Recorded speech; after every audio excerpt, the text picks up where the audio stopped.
Hello আমার class 10 এর প্রিয় ভাই বোনেরা, তোমরা সবাই কেমন আছো? আশা করছি তোমরা সবাই ভালো আছো এবং ভালোভাবে পড়াশোনা করছো। আজ আমি তোমাদের নিয়ে চলে এসেছি তোমাদের ভূগোল বিষয়ের সাজেশন ভিডিও। এই ভিডিওতে আমি তোমাদের এই চ্যাপ্টার থেকে 2 নম্বর এবং 3 নম্বর সাজেশন প্রশ্ন উত্তর দিব, যা তোমাদের সবারই পরীক্ষার জন্য খুবই গুরুত্বপূর্ণ।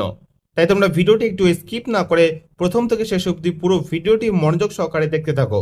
আমি সবার প্রথমে তোমাদের 2 নম্বর প্রশ্ন উত্তরগুলো দেখিয়ে দিচ্ছি, তোমরা ভালোভাবে দেখে নাও। সবার প্রথমে তোমরা এই প্রশ্নটি পড়বে, বাড়িমণ্ডল বলতে কি বোঝো? এর উত্তর তোমরা এখান থেকে শুরু করে এই অবধি লিখবে। তারপর এটি পড়বে, পৃথিবীতে কয়টি ও কি কি মহাসাগর আছে? দেখো, এই প্রশ্নটি তোমাদের কিন্তু অলরেডি মাধ্যমিকে এসেছিল, তাই তোমরা কিন্তু অবশ্যই এই প্রশ্নটি খুবই ভালোভাবে করে নিবে। এর উত্তর তোমরা এখান থেকে শুরু করে এই অবধি লিখবে। তারপর শৈবাল সাগর কাকে বলে অথবা শৈবাল সাগর কি? এটিও তোমাদের মাধ্যমিকে আসা একটি প্রশ্ন। এর উত্তর তোমরা এখান থেকে শুরু করে এই অবধি লিখবে এবং তারপরে উদাহরণ দিয়ে আটলান্টিক মহাসাগর এবং প্রশান্ত মহাসাগরটি লিখবে। তারপরে সমুদ্র স্রোতের সংজ্ঞা দাও অথবা সমুদ্র স্রোত কাকে বলে? এই প্রশ্নটিও তোমাদের মাধ্যমিকে দুবার এসেছে। এর উত্তর তোমরা এখান থেকে এটুকু লিখে নিবে। তারপরের প্রশ্ন, হিমপ্রাচীর কাকে বলে? এই প্রশ্নটিও তোমাদের 2017 সালের মাধ্যমিকে এসেছিল। এর উত্তর তোমরা এখান থেকে এই অবধি সম্পূর্ণটাই লিখবে। দেখো, আমি যে প্রশ্ন উত্তরগুলি তোমাদের দেখাবো, এগুলি প্রত্যেকটি প্রশ্নই কিন্তু তোমাদের পরীক্ষার জন্য খুবই গুরুত্বপূর্ণ। তাই তোমরা চেষ্টা করবে প্রত্যেকটি প্রশ্ন খুবই ভালোভাবে মুখস্থ করার। তাহলে দেখবে তোমরা পরীক্ষা এখান থেকে 100% কমন পাবে। তারপর এটি পড়বে, মগ্নচড়া বলতে কি বোঝো অথবা টিকা লেখো মগ্নচড়া। এটিও পড়বে, মগ্নচড়া কিভাবে সৃষ্টি হয়? এখান থেকে উত্তর করে নিবে। তারপরে মৌসুমী স্রোত কি? এটিও 2013 সালে তোমাদের এসেছিল। এর উত্তর তোমরা এখান থেকে শুরু করে এই অবধি সম্পূর্ণ লিখবে। অন্তঃস্রোত ও বহিঃস্রোত বলতে কি বোঝো? এটিও করবে। ভরা কোটাল বলতে কি বোঝো অথবা ভরা জোয়ার কাকে বলে? মরা কোটাল কাকে বলে চিত্র সহ লেখো। এর উত্তর তোমরা এখান থেকে এটুকু লিখবে। তারপরে এই ছবিটি করবে এবং এখান থেকে লেখা শেষ করবে। তারপর এটি করবে, মুখ্য জোয়ার ও গৌণ জোয়ার কি? এবার এই চ্যাপ্টার থেকে তোমাদের 2 নম্বরের লাস্ট প্রশ্ন হলো, অ্যাপোজি বা অপ্রভু জোয়ার কাকে বলে? এই প্রশ্নটিও তোমাদের মাধ্যমিকের 18 সালে এসেছিল। এর উত্তর তোমরা এখান থেকে শুরু করবে এই অবধি লিখবে। আর এই বৈশিষ্ট্য থেকে তোমরা 1 নম্বর এবং 2 নম্বর বৈশিষ্ট্য লিখবে। ওকে, এবার আমি তোমাদের এই চ্যাপ্টারের 3 নম্বরের প্রশ্নগুলি দেখিয়ে দিচ্ছি, তোমরা ভালোভাবে দেখে নাও। প্রথম প্রশ্ন, উষ্ণ স্রোত ও শীতল স্রোত কাকে বলে? উদাহরণ দাও। এর উত্তর তোমরা এখান থেকে শুরু করবে, এটি সম্পূর্ণ লিখবে এবং এখানে শেষ করবে। তারপর এটি করবে, হিমশৈল বলতে কি বোঝো? এই প্রশ্নটি তোমাদের মাধ্যমিকে দুবার এসেছে, তাই অবশ্যই তোমরা খুবই ভালোভাবে প্রশ্নটি করে নেবে। এর উত্তর তোমরা এখান থেকে শুরু করে অবধি লিখবে এবং এখানে শেষ করবে। আর অবশ্যই তোমরা ছবিটি আঁকার চেষ্টা করবে।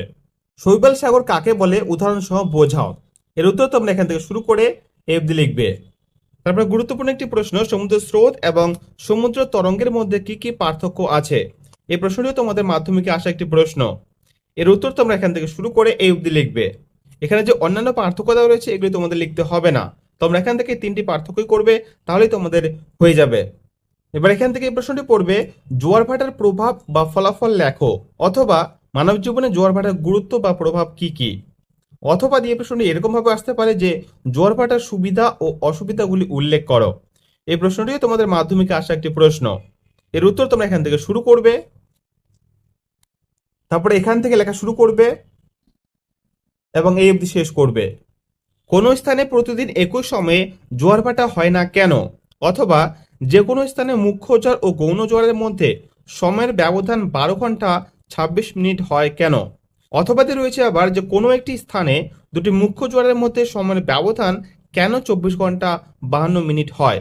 অথবা দুটি মুখ্য জোয়ারের সময়ের ব্যবধান কত? ব্যাখ্যা দাও। দেখো, এই প্রশ্নটিও তোমাদের 2008 সালের মাধ্যমিকে এসেছিল। ঠিক আছে, তাই তোমরা কিন্তু অবশ্যই প্রশ্নটি খুবই ভালোভাবে করে নেবে। এর উত্তর তোমরা এখান থেকে লেখা শুরু করবে এবং এই অবধি লিখবে এবং এর সাথে তোমরা এই ছবিটিও করার চেষ্টা করবে। কারণ একটা কথা তোমরা মাথায় রাখবে, ভূগোলের যে প্রশ্নগুলিতে ছবি দেওয়া দরকার সেই প্রশ্নগুলিতে কিন্তু অবশ্যই ছবি দিতে হবে। ঠিক আছে, ওকে। তারপরে আবার একটি মাধ্যমিক আসা প্রশ্ন, বান বা বান ঢাকা বলতে কি বোঝো? কি কি অবস্থায় নদীতে বান খুব প্রবল হয়? অথবা টিকা লেখো বান ঢাকা। এই প্রশ্নটা কিন্তু দেখা তোমাদের মাধ্যমিকে দুবার এসেছে। ঠিক আছে, এর উত্তর তোমরা এখান থেকে লেখা শুরু করবে এবং এই অবধি শেষ করবে।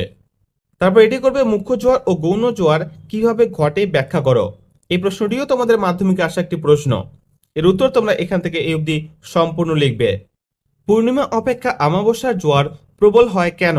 অথবা প্রতিযোগ অপেক্ষা সংযোগ অবস্থানে জোয়ারের প্রাবল্য বেশি হয় কেন? এটিও 2014 সালে তোমাদের মাধ্যমিকে এসেছে। এর উত্তর তোমরা এখান থেকে করে নেবে। মুখ্য জোয়ার এবং গৌণ জোয়ারের মধ্যে পার্থক্য লেখো। এখানে দেখো সুন্দরভাবে তোমাদের পার্থক্যটি বিষয় সহকারে সাজানো রয়েছে। তোমরাও ঠিক একই রকম ভাবে এইভাবেই পার্থক্যটি সাজিয়ে লিখবে। তারপরে ভরা কোটাল ও মরা কোটালের মধ্যে পার্থক্য লেখো। এই প্রশ্নটি তোমাদের মাধ্যমিকে এসেছিল। এর উত্তরটিও তোমরা এখানে যেরকম ভাবে সাজানো রয়েছে একই রকম ভাবে সাজিয়ে লিখবে। তারপর এটিও করবে সমুদ্র স্রোত ও জোয়ার ভাটার মধ্যে পার্থক্য লেখো। এখানে তোমাদের 4টি পার্থক্য দেওয়া রয়েছে, তোমরা এখান থেকে যে কোনো 3টি পার্থক্য করবে। এবার তোমাদের এই চ্যাপ্টারের লাস্ট 3 নম্বরের প্রশ্নটি হলো পেরিজি ও অ্যাপোজির মধ্যে পার্থক্য লেখো। এর উত্তরটিও তোমরা এখান থেকে এই অবধি লিখে নিবে। ওকে আমার প্রিয় ভাই বোনেরা, এই ছিল তোমাদের এই চ্যাপ্টারের সকল গুরুত্বপূর্ণ 2 নম্বর এবং 3 নম্বরের সাজেশন প্রশ্ন উত্তর।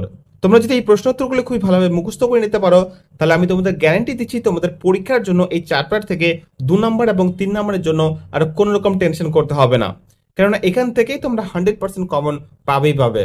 ওকে, আজকের ভিডিও এই পর্যন্ত। ভিডিও তোমাদের কেমন লাগলো অবশ্যই কমেন্ট করে জানিও, এবং ভালো লাগতে থাকলে অবশ্যই একটি লাইক করে দিও, আর অবশ্যই বন্ধু বান্ধবের সঙ্গে শেয়ার করে দিও। ওকে, তাহলে দেখা হচ্ছে নেক্সট পরবর্তী ভিডিওতে। ততক্ষণ সবাই ভালো থেকো এবং ভালোভাবে পড়াশোনা করো। আর নেক্সট তোমাদের কোন চ্যাপ্টারের উপর ভিডিও লাগবে সেই চ্যাপ্টারটির নামও তোমরা কমেন্ট সেকশনে কমেন্ট করে জানাতে পারো। তাহলে আমি তোমাদের নেক্সট পরবর্তী ভিডিও সেই চ্যাপ্টারের উপরই বানাবো।